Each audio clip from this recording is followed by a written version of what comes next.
The advanced statistics are showing that Broncos quarterback Russell Wilson is evolving his game. So, when Russell Wilson got to Denver, he really tried to make some changes to the way that he plays football. He added on 15 plus pounds and really tried to turn himself into more of a pocket passer. Well, last season under Nathaniel Hackett, that was an absolute disaster. He was one of the worst quarterbacks from the pocket in the NFL. The stats and the film will back that up.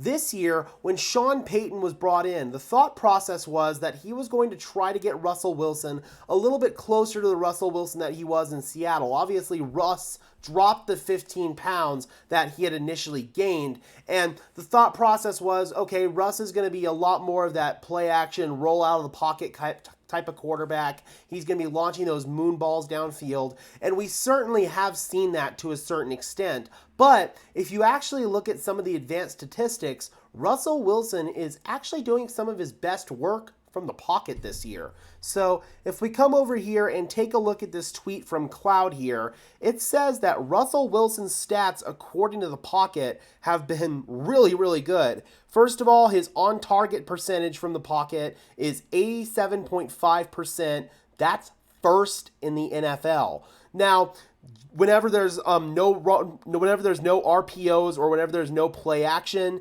87.5%, still second in the NFL. So you can't sit here and say that it's all just play action stuff. Russell Wilson is actually operating really well out of the quick game, in the intermediate game, and the deep game as well out of the pocket. His completion percentage is 75.3, which is second. His on-target percentage was when pressured, which was a really, really bad problem for Russell Wilson last year, is 73.9, which is fifth in the NFL. His touchdown percentage is 5.2, which is eighth in the NFL. And this is a statistic that really surprised me. His rating versus cover 2 or cover 4, which is middle of the field open coverage, and the common narrative surrounding Russell Wilson is that he refuses to throw over the middle of the field because he basically can't see that part of the field over his offensive lineman. His rating versus cover 2 or cover 4 from the pocket with the middle of the field open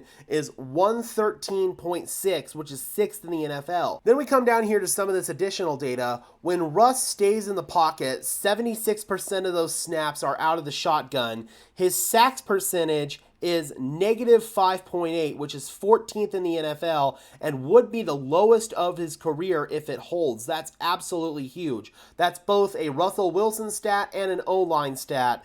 And his red zone touchdowns from the pocket is 7th in the NFL, which is tied for first. So how about that, guys? The data seems to suggest that Russell Wilson is turning into more of a pocket passing quarterback. And that actually bodes really, really well for his longevity in the NFL. Obviously, Russell is still going to utilize that mobility, but if we could see kind of a similar transition that Aaron Rodgers, you see now that Aaron is more of a pocket passing quarterback as opposed to earlier in his career when he would roll out of the pocket a lot more and try to find those big plays downfield. We're seeing Sean Payton implement the quick game a lot more with Russell Wilson, and that has really worked very well for Russ. If Russ can turn into more of a quick game, pocket passing quarterback, that could very well mean that he could extend his career well into his 40s. I know Russ said himself that he wants to play that long, and if he does want to play that long, he's going to have to evolve to be more of a pocket passing quarterback, and the numbers here are suggesting that he is indeed doing that, and that's really good news for Broncos country because that could potentially mean that Russell Wilson could be part of this team for the long-term rebuild. All right, Broncos country, how do you guys feel about these advanced stats suggesting that Russell Wilson is turning into more of a pocket passer? Drop those comments down below, guys. I would love to hear your thoughts as always. Be sure to leave a like on this video as well as subscribe and ring the bell so these videos appear in your notification feed. I would really appreciate it, guys. Those are two free and easy ways to show your support. Helps tell YouTube's algorithm to push us out, helps us get seen by more and more members of Broncos country just like you and me. And until next time, guys, I am your host, Gage Madrid, saying peace out.